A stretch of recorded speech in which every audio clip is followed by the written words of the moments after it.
আমাদের সংস্কৃতি, আমাদের সংস্কার সর্বদা থাকবে আমাদের সাথে।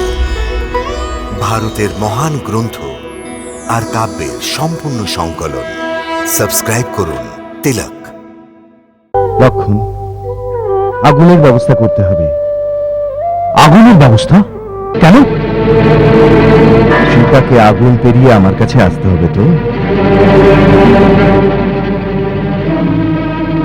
বৌঠানকে আগুন পেরিয়ে আসতে হবে?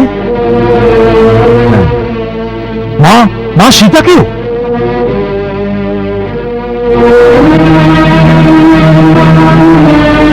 না দাদা, এটা অত্যাচার, এটা অন্যায়। লক্ষণ, দাদা, আমি আপনার কথার অর্থ বুঝতে পেরে গেছি। এর অর্থ এই যে মাতা সীতাকে নিজের পবিত্রতার প্রমাণ দেবার জন্য অগ্নি পরীক্ষা দিতে হবে। লক্ষণ, সেই সতীকেও, যে আপন প্রতিব্রতা ধর্ম পালন করার জন্য ত্রিলোকের বিজেতা রাবণের সুখ সুবিধা আর বৈভবে ভরা মহল ত্যাগ করে ওই অশোক বনে শীত, গ্রীষ্ম, রোদ এবং বৃষ্টির মধ্যে মুক্ত আকাশের তলায় সবকিছু সহ্য আমি যে করেছে। কথা বলছি তাতে সন্দেহ আর পরীক্ষার কোনো প্রশ্নই নেই। তুমি জানো না, যদি সত্যি রাবণ সীতার উপর হাত দিত, তাহলে ওই পরম সতীর তেজে ওর হাত ভস্ম হয়ে যেত।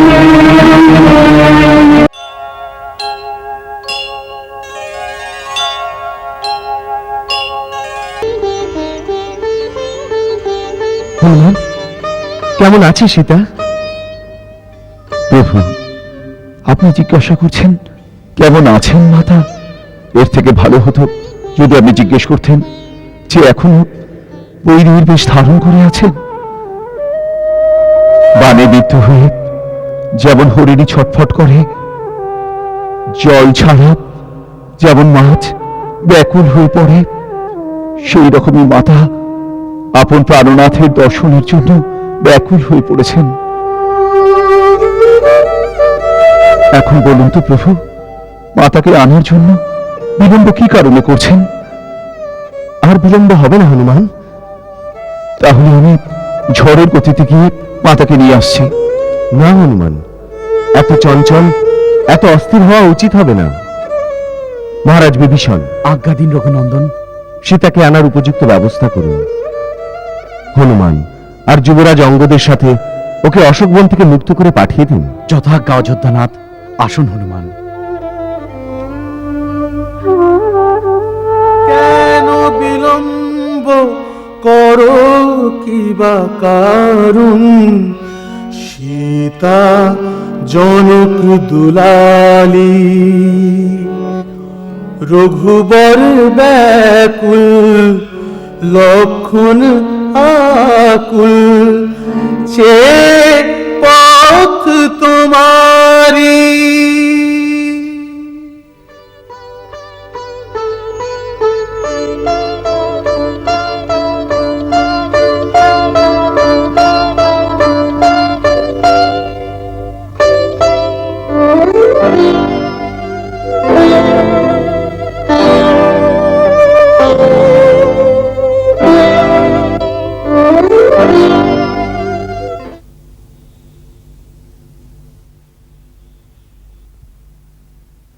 দাদা,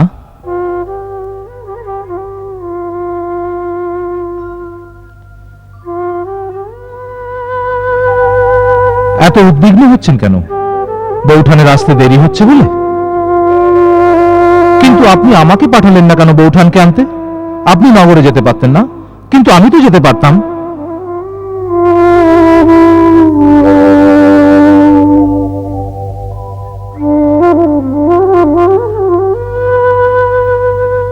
লক্ষণ, আগুনের ব্যবস্থা করতে হবে। আগুনের ব্যবস্থা কেন? সীতাকে আগুন পেরিয়ে আমার কাছে আসতে হবে। তো বৌঠানকে আগুন পেরিয়ে আসতে হবে?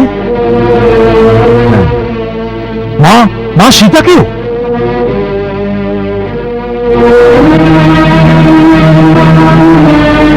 না দাদা, এটা অত্যাচার, এটা অন্যায়। লক্ষণ, দাদা, আমি আপনার কথার অর্থ বুঝতে পেরে গেছি। এর অর্থ এই যে মাতা সীতাকে নিজের পবিত্রতার প্রমাণ দেবার জন্য অগ্নি পরীক্ষা দিতে হবে। লক্ষণ, সেই সতীকেও যে আপন পতিব্রতা ধর্ম পালন করার জন্য ত্রিলোকের বিজেতা রাবণের সুখ সুবিধা আর বৈভবে ভরা মহল ত্যাগ করে ওই অশোক বনে শীত গ্রীষ্ম রোদ এবং বৃষ্টির মধ্যে মুক্ত আকাশের তলায় সবকিছু সহ্য করেছেন।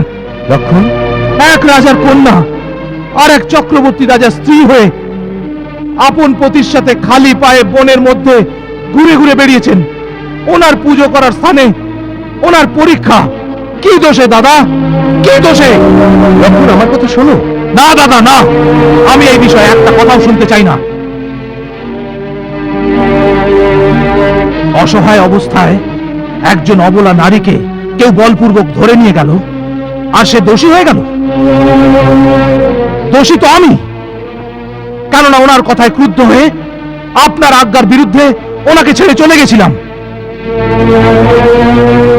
সেই জন্য ওই দেবীকে যে দুঃখ সহ্য করতে হয়েছে তার দণ্ড আমার পাওয়া উচিত। দোষী উনি নন, দোষী আমি, যে ওনার রক্ষা করতে পারিনি। আর আগুন পার হতে হবে ওই নির্দোষ নারীকে। নারী জাতির বিরুদ্ধে এর থেকে বড় অন্যায় আর কিছু হতে পারে না।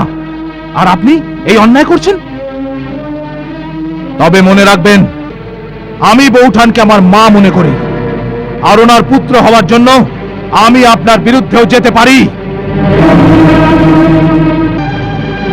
এটা তুমি কি করে ভেবে নিলে যে আমি সীতার কোনো পরীক্ষা নেব বা তার উপর সন্দেহ করব?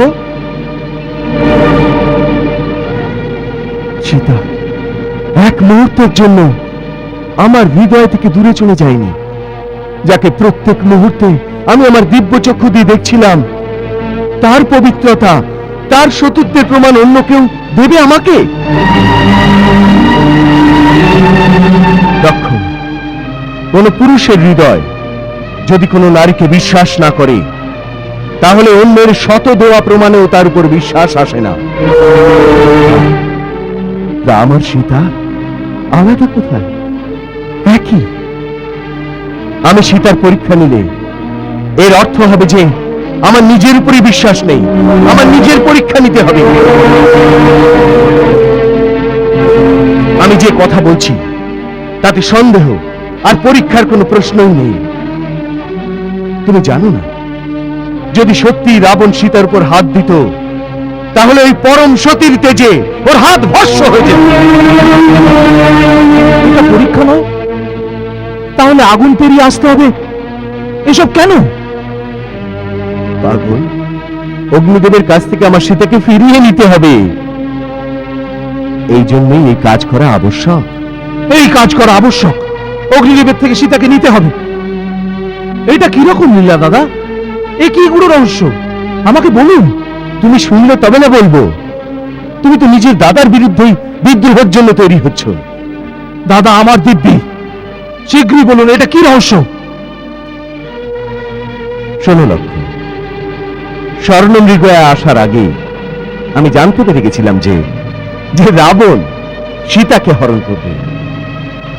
আর যখন একদিন তুমি কাঠ কাটতে গেছিলে, তখন আমি সীতাকে বলেছিলাম, সীতা, এখন সেই সময় এসে গেছে যখন আমাদের মহত্বপূর্ণ নরলীলা করতে হবে। এই জন্য আমি তোমার সাহায্য কামনা করছি। এই জন্য যতক্ষণ আমি রাক্ষসদের বিনাশ না ঘটাচ্ছি, তোমাকে অগ্নিদেবের সুরক্ষায় থাকতে হবে। যথা আজ্ঞানাথ।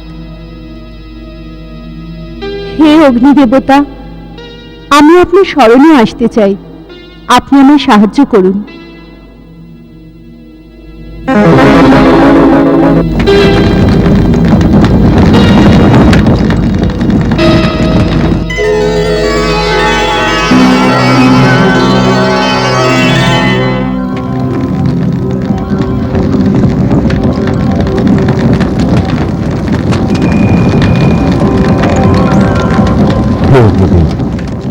আমি সীতাকে কিছুদিনের জন্য আপনার সংরক্ষণে রেখে যাচ্ছি।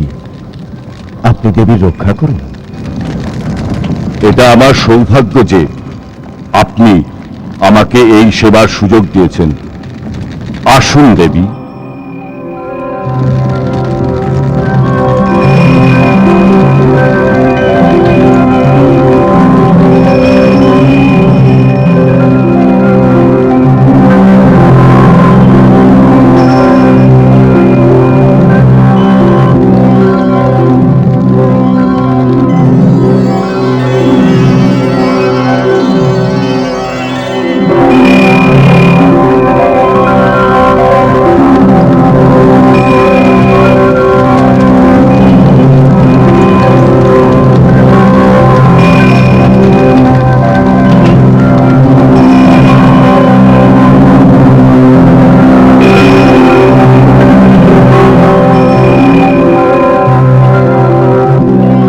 সীতা অগ্নিদেবের সুরক্ষায় চলে গেছিল, আর আমার সাহায্যের জন্য দেবী সীতার প্রতিবিম্ব ছায়া সীতার রূপ ধরে আমার সঙ্গে থেকে গেছিল।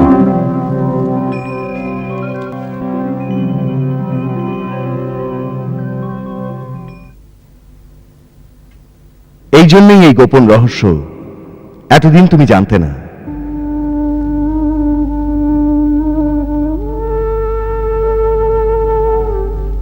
দাদা, আমি না জেনে অনেক কিছু বলে ফেলেছি। আপনি আমায় ক্ষমা করুন, আমায় ক্ষমা করুন দাদা।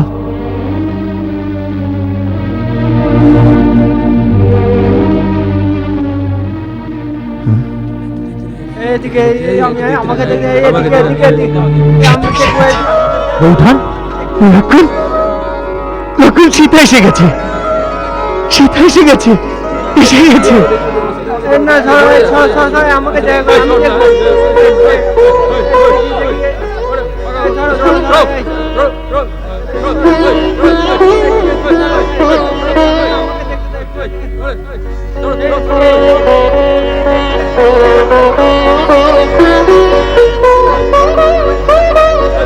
মহারাজ সুগ্রীব, প্রভু, এসব কি হচ্ছে? প্রভু, এই বানর সেনারা সীতামার দর্শন প্রার্থী। অবশ্যই। হনুমান, এইসব বানর আমার পুত্রের মতো, আর এরা নিজেদের মাতার সমান সীতাকে দেখতে চাইছেন। এই জন্য দেবী সীতাকে বলো যে ও যেন পালকি থেকে নেমে পায়ে হেঁটে আসে। পালকি রাখার জায়গা দিন, এখানে চলে আসুন। সরে যান, সরে যান, মাথা দর্শন দেবেন। দেখুন, কোলাহল করবেন না, শান্ত হন।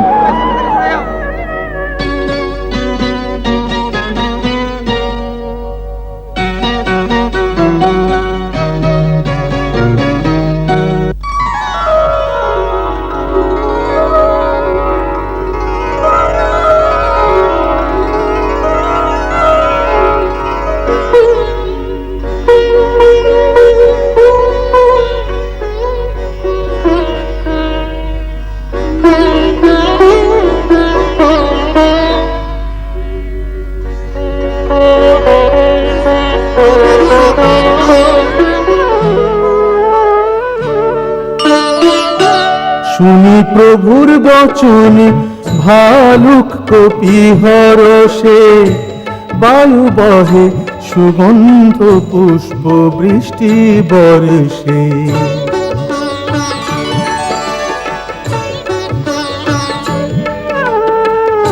সীতাকে প্রথম অগম্য দেখি, প্রকট করতে চান অন্তর তারি। এই কারণে করুণা নিধি কহেন ছেড়ে দীর্ঘশ্বাস, শুনতে থাকেন জানকী, লাগে মনেতে বিষাদ।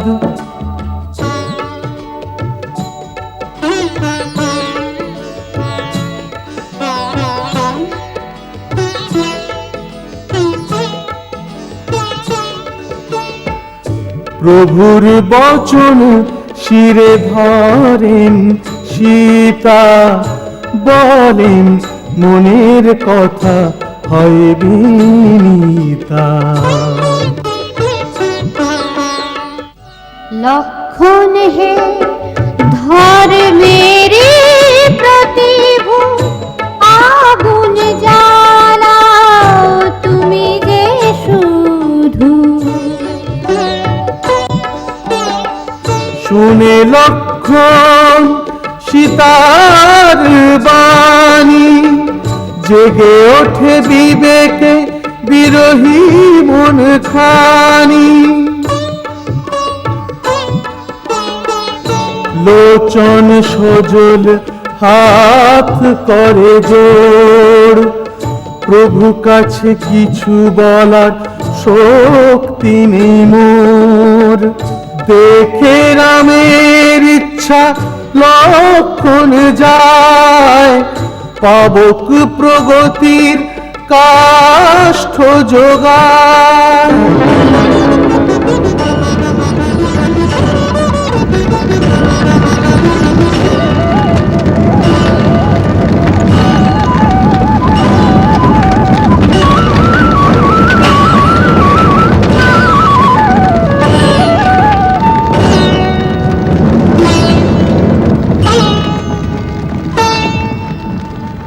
পাবক প্রবল হলে বৈদেহী, হৃদয়ে হরষে নেই ভয় কিছুতেই।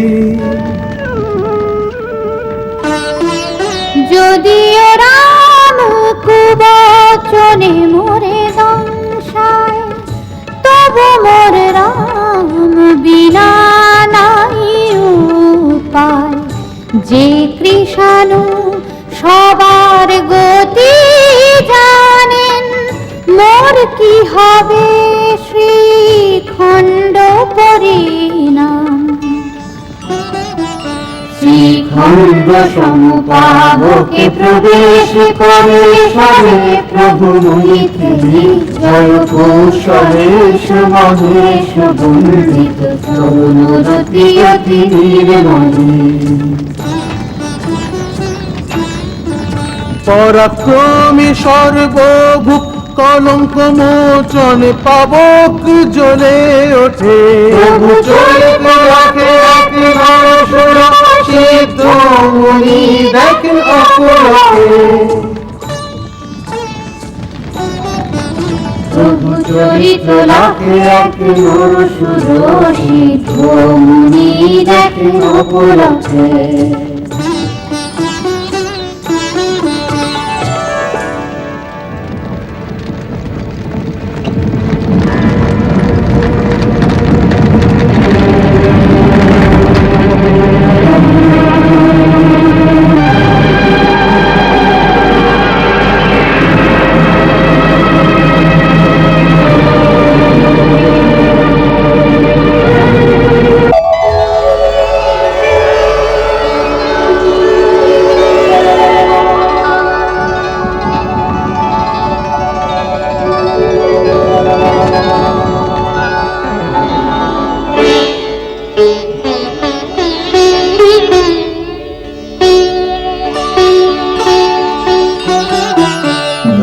রূপ পাবকের পানি গ্রহে শ্রী সত্য শ্রুতি বিদিত জিতে ক্ষীর সাগর ইন্দিরাতে।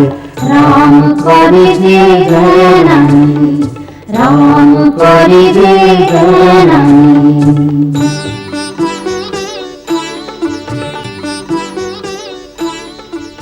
সেই রাম বামে ভাগ্য দেবী উজ্জ্বল শোভা পানি। নদী রজনী কোটে মনে হয় পঙ্কজের কলি সমান। নবনী রজনী কোটে মনে হয় পঙ্কজের কলি সমান, পঙ্কজের কলি সমান।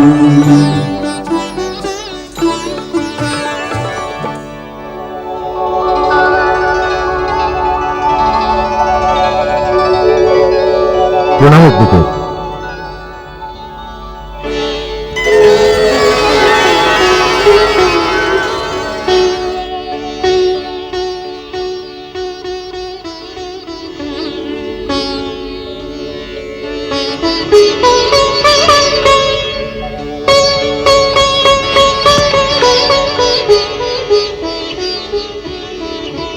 বৌঠান